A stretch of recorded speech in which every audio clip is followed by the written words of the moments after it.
ଅପେକ୍ଷା କରିଥାଏ। ଆଜି ପ୍ରଭୁ ସ୍ୱୟଂ ନିଜେ ଦୋଳବେଦୀ ଉପରକୁ ନିକଟକୁ ଚାଲି ଆସିଛନ୍ତି। ପ୍ରତ୍ୟେକ ବେଦୀରେ ପ୍ରତ୍ୟେକ କୋଣରେ ପାଖାପାଖି 87 ଦୋଳବେଦୀ ବର୍ତ୍ତମାନ ଯୋଉ ବସି ରହିଛନ୍ତି। ହର ହର ମହାଦେବ ଓମ୍ ନମଃ ଶିବାୟ। ଆପଣମାନେ ଯୋଉ ବର୍ତ୍ତମାନ ଘୂର୍ଣ୍ଣନ କରୁଛନ୍ତି यार प्रकृत नियम होची ओम नमः शिवाय ओम नमः शिवाय ओम नमः शिवाय। हाय सांग माने जय जगन्नाथ शुभ सकाल सांग माने सकाळू आसिक आमे पहुंची जाइछो हरिराजपुर मेलन सोमनाथ देवंकर प्रसिद्ध पंचुदल मेलन हरिराजपुर मेलन रे। तो आपण माने आज पूरा हरिराजपुर मेलन टिकी देखिबे एई वीडियो माध्यम रे। तो चलंतु आगु को बढ़िबा एन्जॉय करबा एई वीडियो टिकी प्रभुंकर करुणा कृपा आशीर्वाद लाभ करबा एवं फगु विंचन करबा। तो आपण मैंने कंटिन्यू वीडियो सहित लगिक रही था देखिए आज वीडियो पूरा आपण मन को छुईब मन को छुईला भाया वीडियो मुझे प्रस्तुत करुँच आपण। तो चलतु आगू बढ़ा समय नष्ट करवानी। जय जगन्नाथ जय पंचुदल जय बाबा सोमनाथ जय नीलकंठेश्वर देवा। चलतु मारी चल अपेक्षा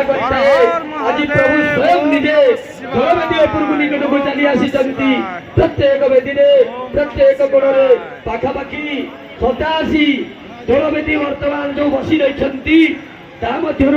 भविष्य में कौन हम किसी कही हो ना किंतु ए फगु सिंचन चालू रही चालू रही एवं चालू रहिब। हर हर महादेव ओम नमः शिवाय। खोजुचंती जेजेमा बापनी मुदियारी कोठी अछो रूपा जेना ओरागड़ रूपा जेना ओरागड़ कोठी अछ सूचना केंद्र निकट को आस। बापुनी कोठी अछ तब माँ खोजुचंती सूचना केंद्र निकट को आस। आपण अपेक्षा करतु हर हर महादेव ओम नमः शिवाय ओम नमः शिवाय ओम नमः शिवाय। सांग मैंने आपण मैंने देखुंट प्रभु श्री सोमनाथ देवंकर प्रसिद्ध मेलन हरिराजपुर मेलन आज रही आमर दियो मेलन उत्सव।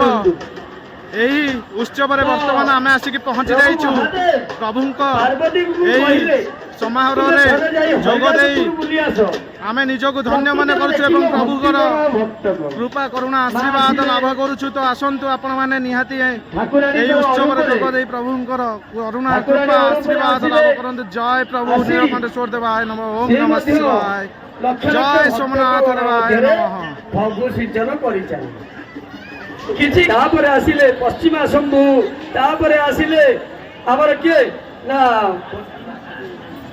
दतीश्वर महादेव पाखक आसिले शेष प्रभु शिव पार्वती मेलन अर्थात हठात लाइन टी कटिगला।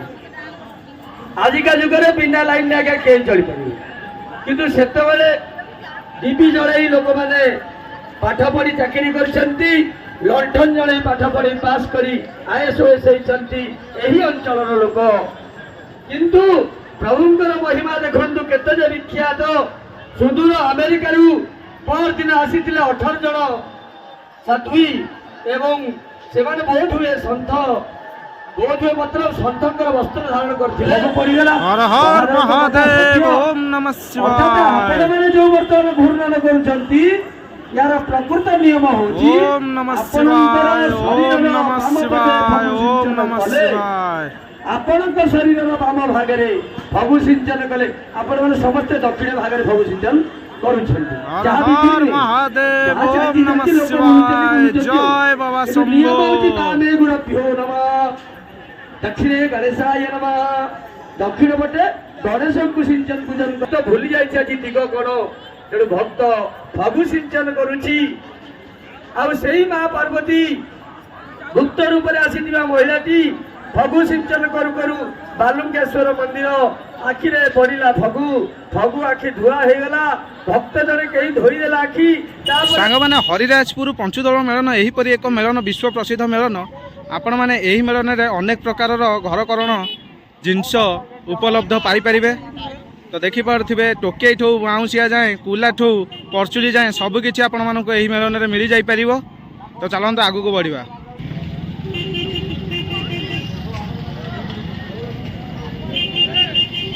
सांग मैंने अंडा चप ठू आखु रस जाए सबकि आपण मैंने भी पाई परिबे। तो देखिपे आपण मैंने ଅନେକ ଜାଗାରୁ ଅନେକ ଲୋକମାନେ ଆସି ଆଜି ଏହି ଜାଗାରେ ଏକତ୍ରିତ ହୋଇ ଏକ ଭୋଜି ଭାତର ଆୟୋଜନ ଅନୁଷ୍ଠିତ କରିଥାନ୍ତି। ସମସ୍ତେ ପରିବାର ଏବଂ ଗାଁର ପିଲାମାନେ ମିଶି ଏକ ମାହୋଲ ଜମେଇଥାନ୍ତି ଏହି ମେଳନରେ। ତ ଆପଣମାନେ ଦେଖିପାରୁଥିବେ ଯୁଆଡ଼େ ଚାହିଁବେ ସିଆଡ଼େ ଖାଲି ଭାତ ଡାଲମା ବାସୁଛି। ତ ଏ ନାକରେ ଖାଲି ଭାତ ଡାଲମାର ବାସ୍ନା ବାଜୁଛି। ଏପର୍ଯ୍ୟନ୍ତ ବି ମୁଁ ଅସ୍ତବ୍ୟସ୍ତ ହୋଇପଡ଼ୁଛି ସାଙ୍ଗମାନେ। ଇଚ୍ଛା ହେଉଛି ଯେଉଁଠି ନାହିଁ ସେଠି ବସିକି ଖଣ୍ଡେ ଖାଇଦେବି। ତ ଯେଉଁଠିକି ଯିବି ମୋତେ ଖାଇବାକୁ ତ ଦେବେନି, ମାଡ଼ ପୋଳାଟା ବାଡ଼େଇବେ, କହିବେ ଶଳା ପଇସା ନାହିଁ ଆଉଛି ଖାଇବାକୁ ବାବାରେ। ତ ଇଆଡ଼ିକି ବୁଲିଯିବା ଇଆଡ଼ିକି। ସାଙ୍ଗମାନେ ଶୁଭ ସକାଳ। ଗଲାକାଲି ହରିରାଜପୁର ମେଳନରେ ଜବରଦସ୍ତ ବୁଲାବୁଲି ହେଲା ପରେ ତା ବାସି ଯେଉଁ ମଜରାଟା ହୁଏ କ'ଣ ଆଉ କହିବି। ଆପଣମାନେ ଜାଣିଥିବେ ଯେଉଁମାନେ ଯାଉଛନ୍ତି ଯାତ୍ରା ବୁଲିବା ପାଇଁ, ବୁଲାବୁଲି କରିକି ଆସିଲା ପରେ କେମିତି ନିଜର ଫିଲିଙ୍ଗସଟା ରୁହେ ନିହାତି କମେଣ୍ଟ କରିବେ। ଆଉ ମୋ ଫିଲିଙ୍ଗସଟା ମୁଁ ନିହାତି ଆପଣମାନଙ୍କୁ ଏବେ ସେୟାର କରିବି। ସାଙ୍ଗମାନେ ଦେହ ପୀଡ଼ା ସହିତ ମୁଣ୍ଡ ଗୁଡ଼ା ଜୋରରେ କୁଣ୍ଡେଇ ହେଉଛି, କାହିଁକିନା ଯେଉଁ ସବୁ ଧୂଳି ଫୁଳି ଉଡ଼ିକି ମୁଣ୍ଡ ଅଠା ଉଠିଯାଇଛି। ଖରାରେ ବୁଲି ବୁଲି ଜଳୀୟ ଅଂଶ କମ୍, ପୁରା ଟୋଟାଲ ଶୁଖିଲା ଜଣାପଡ଼ୁଛି। ସେଥିପାଇଁ ବସିକି ଏଠି ବର୍ତ୍ତମାନ ଏଇନା 1 ଲିଟର ପାଣି ପିଆ ହେଉଛି ସକାଳୁ।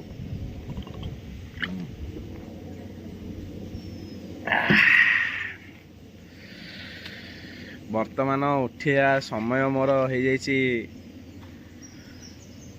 9:56, ମାନେ 10ଟା ପାଖାପାଖି। ଶୋଇଲି କାଲି, ଶୋଇକି ଏତେ ଜୋରରେ ନିଦ ଲାଗିଗଲା ମଜରାକୁ ଯେ ମାନେ ଉଠିବାକୁ ଇଚ୍ଛା ହେଉନଥିଲା। 9:56 ବାଧ୍ୟରେ ଉଠିଲି। ଏବେ ବି ଉଠିଥାନ୍ତି 11:30 ବେଳକୁ। ଯିବା ଟିକେ ଫ୍ରେଶ ହେବା, ଆଉ ଯାହା ଯେମିତି ନିତ୍ୟକର୍ମ ଅଛି ସାରିବା। ଆଉ କ'ଣ, ଏଇ ତ ଜୀବନ ଆଉ, ଏମିତି ଚାଲିଛି ଆଉ। ଆସିକି ଦୋକାନ ପାଖରେ ବସିକି ପାଣି ଟିକେ ପିଉଛି। ପିଇଲା ପରେ ଫ୍ରେଶ ହେଇକି ପୁରା ଗାଧୁଆ ପାଧୁଆ ସାରିକି କ୍ଲିନ୍ ହେଇଯିବା। ତାପରେ କ'ଣ ଗଲେ ଖିଆପିଆ କରିବା। ଯାତ୍ରା ମଜରା ଛାଡ଼ିବ। ଗାଧୋଇ ପଇଲା ପରେ ଯାତ୍ରା ମଜରା ହେଇକି ଛାଡ଼ିବ। ଯେପର୍ଯ୍ୟନ୍ତ ଗାଧୁଆଇନି ସେ ପର୍ଯ୍ୟନ୍ତ ଅଳସ ରହିବ ଦେହରେ। ମଜରା ଯିବନି ଜମା ଛାଡ଼ିକି। ଟୋଟାଲ ସାଙ୍ଗ ହେଇଯାଇଛି ମଜରା ଆମର।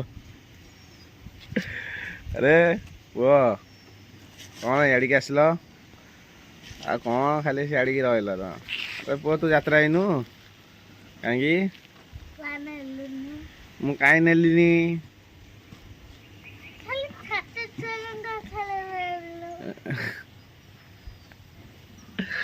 ଥଣ୍ଡା ଜ୍ୱର ହେଇଛି, ଆଉ ଏତରେ ପୁଣି ଯିବ ବୁଲିବାକୁ ଯାତ୍ରା। ଆଉ ଧୂଳି ଖରା ଯେଉଁ ପାଣି ପିଇଦେଲା ପରେ, ମୋର ତ ଆମେ ବଡ଼ ପିଲା ଗୁଡ଼ା ଯାଇକି ଆମର କିଛି ନ ହେଇକି ଆମେ ଯଦି ବୁଲାବୁଲି କରି ପାଣି ଟିକେ ପିଇ ଦେଉଛୁ, ଆମ ନାକରୁ ପାଣି ଗଳୁଛି ସାଙ୍ଗେ ସାଙ୍ଗେ। ଆଉ ଥଣ୍ଡା ଜ୍ୱର ହେଲା। Plastic bat? ଆଉ କ'ଣ ଛୋଟ ଛୁଆ ହେଇକି ଅଛୁ ପ୍ଲାଷ୍ଟିକ ବ୍ୟାଟ୍ ଖେଳିବୁ? ସିଏ ଛୋଟ ଛୁଆ ବା, ସିଏ ଯେତେ ବଡ଼ ହୁଅନ୍ତି ସେତେ ଛୋଟ। ହଉ ଆଣିବା ଆଉ। ଚାଲ ଆଗକୁ ବଢ଼ିବା। ଭିଡ଼ିଓ ଟିକେ ଏଇଠି ଶେଷ କରୁଛି, ଯାଉଛି ଗାଧୁଆ ପାଧୁଆ କରି ଯାହା ଯେମିତି ଆଜିର ଦିନଟାକୁ ଆରମ୍ଭ କରିବି। ରହିଲି, ଦେଖା ହେବା ନେକ୍ସଟ ଏକ ବ୍ୟୁଟିଫୁଲ୍ ବ୍ଲଗରେ। ଜୟ ଜଗନ୍ନାଥ।